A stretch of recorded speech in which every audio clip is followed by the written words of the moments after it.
The portal wasn't what Elara expected. It wasn't a shimmering mystical doorway in an ancient stone circle, but a glitch in the laundry room of her apartment building. One moment she was fishing a sock from behind the dryer. The next, the air behind it wavered like a heat haze, hummed with a low frequency that made her teeth ache, and swallowed her whole. She tumbled out onto something soft and meticulously manicured. The air was different, cleaner, with a hint of wildflowers and something else, something distinctly animal, a warm, musky scent, like a well-kept barn. Blinking, she pushed herself up. The grass beneath her hands was a perfect emerald green, cut to a uniform height.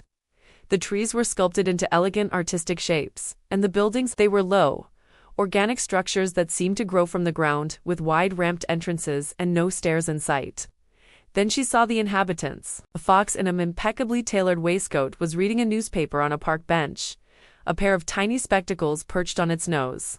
A badger, in a reflective safety vest, directed traffic with calm, efficient gestures, its claws sheathed in soft mitts to not scratch the polished buttons of the control box.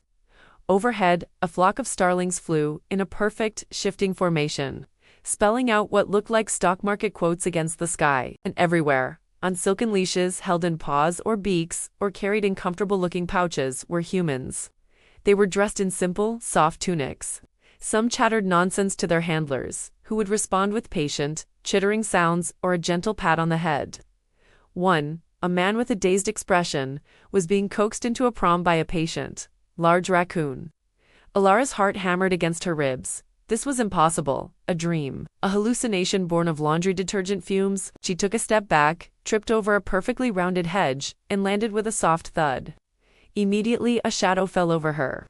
She looked up into the kindly bespectacled face of a giant Saint Bernard. It wore a neat collar with a small badge that read, in clear English, Constable Barley. "Now then, little one," the dog rumbled, its voice a deep, gentle baritone. "Are you lost? Where's your keeper?" "No microchip tag," Constable Barley mused, leaning closer to sniff her. His breath smelled of minty biscuits, and what strange, impractical coverings. He nudged her jeans with a soft paw. "You must be a stray, a rare thing indeed. Come along now, no cause for alarm. We'll get you sorted at the shelter." Numb with shock, Elara allowed herself to be gently nudged to her feet. The Saint Bernard didn't put a leash on her, but walked beside her, a massive, reassuring presence, politely nodding to other animals, who gave them curious but polite looks. The shelter was a bright, airy building that smelled of fresh hay and lavender. A sleek black cat named Ms. Whiskers, wearing a cashmere sweater and a name tag that said director, assessed her with sharp, intelligent eyes. A feral, by the looks of her, Ms. Whiskers purred to Constable Barley, unsocialized, primitive coverings, probably from one of the uncharted reserves. "We'll have to deflea her, of course. Run a full health scan. Put her on a basic nourishment plan." Elara found her voice. It came out as a squeak. "I'm not a pet, I'm a human from Earth." Ms. Whiskers and Constable Barley exchanged a look of profound pity. "Oh dear," the cat sighed.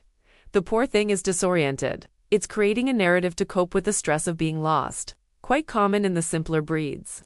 She patted over and patted Elara's hand with a velvet paw. There, you're safe now. You'll have a lovely home in no time. We'll find you a good family. Perhaps the Ottersons are looking for a new companion.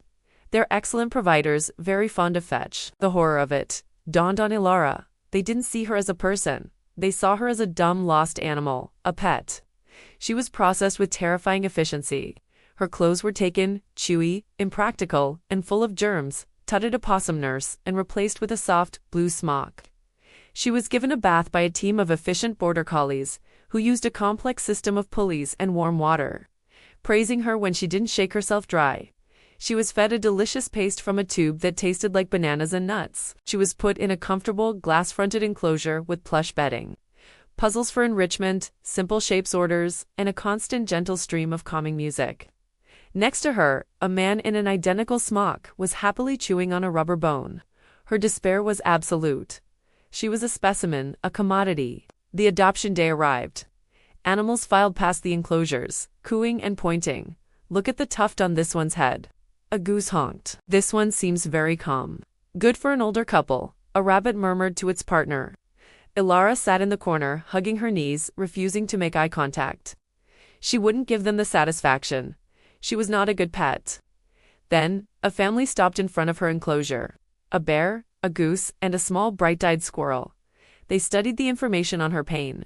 Says she's a bit nervous. The bear read, his voice a low, gentle rumble. Needs a patient home, the squirrel chittered, climbing onto the bear's shoulder for a better look. The goose waddled closer, tilting its head. Its eyes were ancient, and seemed to hold a deep, unexpected wisdom. It didn't look at her with pity or ownership.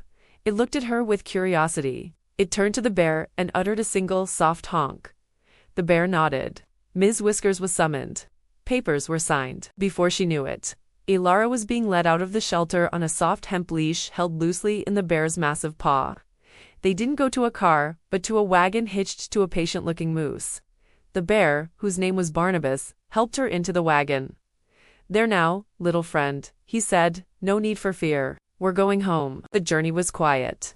They arrived at a burrow built into the side of a hill, warm and smelling of honey and old books. The inside was cozy, filled with bookshelves, soft rugs, and in one corner a large, comfortable-looking cushion with a food and water bowl beside it. Barnabas unhooked her leash. "You are not a pet here," he said, his deep voice quiet. Agnes the goose, she senses things. She sensed you were different. The goose Agnes waddled forward and, to Elara's astonishment, used her beak to push a slate and a piece of chalk across the floor to her. Tentatively, Elara picked up the chalk. Her hand trembling, she wrote, "I am from another world." Agnes nodded, a slow, deliberate dip of her long neck. Barnabas sighed, a sound like the wind in the trees. "We know the glitches are becoming more common, our world and yours. They are bleeding into one another." The squirrel, whose name was Pip, chattered excitedly. "We've been studying it. We think we know how to send you back." Elara's heart leaped. She scribbled furiously. "You'll help me." "Of course," Barnabas said. "You are a person, lost and far from home. It is the duty of any civilized being to help." As Pip and Agnes began pulling out complex star charts and humming devices made of crystal and copper, Elara looked around the warm, strange burrow. She looked at the kind-eyed bear, the wise goose, and the excited squirrel. They weren't her owners. They weren't her keepers.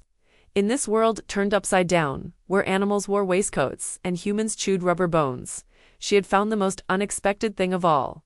Not masters, but allies. And for the first time since falling through the glitch, she felt a flicker of hope. The end. Thank you for watching, and please don't forget to like, share, and subscribe.